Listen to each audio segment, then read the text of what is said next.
அனைவருக்கும் வணக்கம். எதிர்நீச்சல் தொடர்கிறது சீரியலில் இன்றைக்கி எபிசோடில் என்ன நடக்குதுன்னு தான் இந்த வீடியோவில் பார்க்க போகிறோம். வீட்டில் இருக்க எல்லாருக்கிட்டையும் ராவணன் பேசுகிறாரு. அப்போ அவர் சொல்கிறாரு, கதிர் ஆரம்பிக்க போகிற பிஸ்னஸோட முதல் மெம்பர்ஷிப்பை 5 லட்ச ரூபா கொடுத்து நான் வாங்கிக்கிறேன் அப்படின்னு சொல்கிறாரு. அது மட்டும் இல்லாமல் என்னோடய ஃப்ரெண்ட்ஸ் 20 பேரை இதே அமௌண்ட்டில் நான் சேர்த்து விடுறேன் அப்படின்னு சொல்கிறாரு. உடனே இதை கேட்ட விசாலாட்சி, வளர்ச்சின்றது படிப்படியாக தான் வரணும், இப்படி உடனே வரக்கூடாது அப்படின்னு சொல்கிறாங்க. உடனே ஜனனி ராவணன் கிட்ட கேட்குறாங்க, அவங்க ஏன் 5 லட்ச ரூபா கொடுத்து மெம்பர்ஷிப் வாங்கணும், இதனால் அவங்களுக்கு என்ன லாபம், நீங்கள் சொல்லி வாங்குறாங்கன்னா உங்களுக்கு அதில் என்ன லாபம் அப்படின்னு கேட்குறாங்க. உடனே ராவணன் அதுக்கு பதில் சொல்ல முடியாமல், நீங்களும் மதிவதனையும் சேர்ந்து தான் இது எல்லாத்தையும் பிளான் பண்ணுறீங்க, அதுதான் நாங்கள் பார்க்குறோமே அப்படின்னு சொல்லிடுறாரு. இன்னொரு பக்கம் விகே கண்ணு முழிச்சு சக்தி கிட்ட வந்து பேசுகிறாரு. ராவணன் ஏமாத்திட்டாரு, அவர் ஏதாவது பண்ணணும், அதனால் உங்களுக்கு இந்த விஷயத்தில் நான் என்ன ஹெல்ப் பண்ணாலும் பண்ணுறேன் அப்படின்னு சொல்லிடுறாரு. இன்னொரு பக்கம் வீட்டில் கதிரோட பிஸ்னஸை ஓரளவுக்கு முடிச்சு விட்ட ராவணன் அடுத்தது இப்போ ஞானம் பக்கம் திரும்பி இருக்கிறாரு.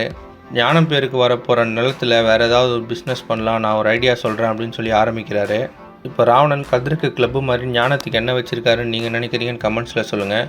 இந்த மாதிரி எதிர்நீச்சல் தொடர்கிறது சீரியல் அப்டேட்ஸ்க்கு நம்ம சேனலை சப்ஸ்கிரைப் பண்ணுங்கள், ஃப்ரெண்ட்ஸ் அண்ட் ஃபேமிலிக்கு ஷேர் பண்ணுங்கள். நன்றி.